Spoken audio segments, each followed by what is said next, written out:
अब नाज़रीन, जो मुआशी मुश्किलात के तनाजुर में सीपैक से बड़ा मुआशी मनसूबा तैयार किया गया है और इसके लिए स्पेशल इन्वेस्टमेंट फैसिलिटेशन काउंसिल कायम की गई है। मनसूबों के इंतजामी उमूर और हम आहंगी में पाक फौज का कलीदी का मईशत को दलदल से निकालने के लिए जो गैर मुल्की इन्वेस्टमेंट है, जो सरमायाकारी है, उसे लाने के मनसूबे में सऊदी अरब, मुत्तहिदा अरब इमारात, चीन, कतर पाकिस्तान में $50 अरब से जायद की सरमायाकारी करेंगे। जहां आर्मी चीफ की शमूलियत से इस फोरम की साख में इजाफा होगा, वहीं यकीनी तौर पर यह कहना गलत नहीं होगा कि मौजूदा सियासी हालात में फौज की सपोर्ट के बगैर इतनी बड़ी सरमायाकारी मुमकिन ही नहीं थी। इसी वक्त मुझे ज्वाइन कर रहे हैं खालिद खोखर साहब, जो कि प्रेसिडेंट हैं पाकिस्तान किसान इत्तेहाद के। खालिद खोखर साहब, आप किस तरह से देखते हैं खास तौर पर इसमें जो हमारी आर्मी चीफ का किरदार है, जिस तरीके से खास मईशत को ट्रैक पर लाने के लिए जो आर्मी चीफ की भरपूर काविशें हैं, उनको आप किस तरह देख रहे हैं?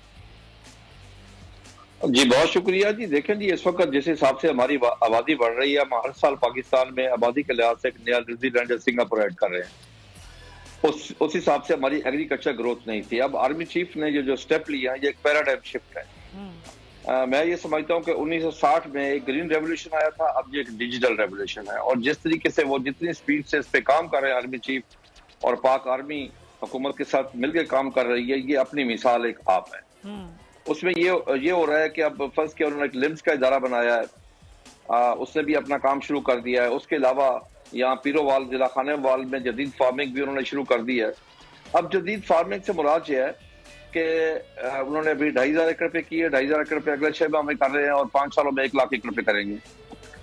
वो जदीद फार्मिंग, उसमें जदीद मशीनरी का इस्तेमाल है, जदीद टेक्नोलॉजी का इस्तेमाल है, बेहतर बीज इस्तेमाल किए जाएंगे।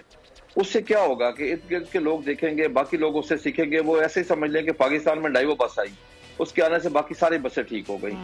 अब इन्होंने जिस तरीके से शुरू किया है, उससे बाकी आम फार्मिंग पर एकड़ पैदावार बढ़ेगी, काश्तकार में शौक पैदा होगा। अब तो काश्तकार महसूस कर रहा है कि उसे पाकिस्तानी और इंसान तस्लीम किया जा रहा है। अच्छा, पहले ये जो कारोबार था, हम कहते थे कि ना मुनाफा बख्श है ना बाइज्जत है। अब हमें लग रहा है कि सबसे बाइज्जत कारोबार ये बन गया है, क्योंकि इस इदारे का ज़राअत का कोई माई बाप नहीं था। अब हमें लगता है कि इसका माई बाप आ गया, अब इसको तरजीहात में शामिल किया जा रहा है। सही। देखिए ना, हम एक आम कहते हैं कि जिसके घर दाने उसे कमले भी सियाने, कि जिसके घर खाने में सब कुछ है वो सब ठीक है। हम देखें ना, हम इस वक्त 14 से 15 बिलियन डॉलर की एग्रीकल्चर प्रोड्यूस की इम्पोर्ट कर रहे हैं। हम गंदम इम्पोर्ट करते हैं, दालें इम्पोर्ट करते हैं, कपास इम्पोर्ट करते हैं, एडिबल ऑयल इम्पोर्ट करते हैं, हम सोयाबीन इंपोर्ट करते हैं, हम सीड बाहर से इंपोर्ट करते हैं, हम रिसर्च पे इन्वेस्टमेंट नहीं करते। अब क्या होगा कि रिसर्च के ऊपर इन्वेस्टमेंट होगी, जदीद मशीनरी आएगी, जदीद टेक्नोलॉजी आएगी, बेहतर जदीद काश्तकारी होगी, हमारी पर एकड़ पैदावार बढ़ेगी। दूसरा ये है कि हमारे पास 15 से 18 मिलियन एकड़ रकबा जो गैराबाद पड़ा है, जो काबिल काश्त है। अब जो बाहर से इन्वेस्टर आएगा, पाकिस्तान से जो कॉर्पोरेट सेक्टर है वो आएगा, आम फार्मर उसमें शामिल होगा, कॉर्पोरेटिव फार्मिंग आएगी, कॉर्पोरेट फार्मिंग आएगी। उससे गैराबाद रकबे जब आबाद होंगे तो हमारी मुश्किल तो वैसे ही आसान हो जाएगी कि जब हमें बाहर से कोई चीज इंपोर्ट नहीं करनी पड़ेगी, हमारे पास खाने पीने की हर चीज जहां पे मौजूद होगी, हम एक्सपोर्ट करने के काबिल हो जाएंगे। देखिए जी, कुदरत ने हमें तमाम नेमतों से नवाजा है, तमाम नेमतों से। इससे बेहतर मुल्क एग्रीकल्चर के लिए दुनिया में कोई नहीं है। ऐसा ही है। मैदानी इलाका हमारे पास है, पहाड़ हमारे पास है, दरिया हमारे पास है, समंदर हमारे पास है, चारों मौसम हमारे पास है, चोलिस्तान हमारे पास है, थर हमारे पास है, रेगिस्तान हमारे पास है, रोही हमारे पास है। यानी कि अल्लाह ताला ने हमें हर चीज दी, एक विल नहीं थी।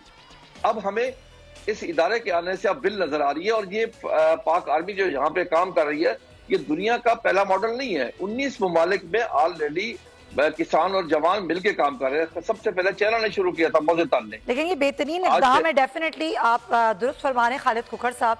और ज़राअत का शोबा जो कि बहुत अहम शोबा है मुल्क का, उसको यकीनन ना सिर्फ बेहतरी होगी इसमें, और डेफिनेटली जब ज़राअत बेहतर होगी तो फिर मईशत भी बहुत बेहतरी की तरफ जाएगी। बहुत शुक्रिया खालिद खोखर साहब, इस तमाम तर सूरत हाल पर आप बात कर रहे हैं। पाक फौज की काविशें, हुकूमत की कोशिशों से मईशत की सूरत हाल बेहतरी की तरफ जा रही है।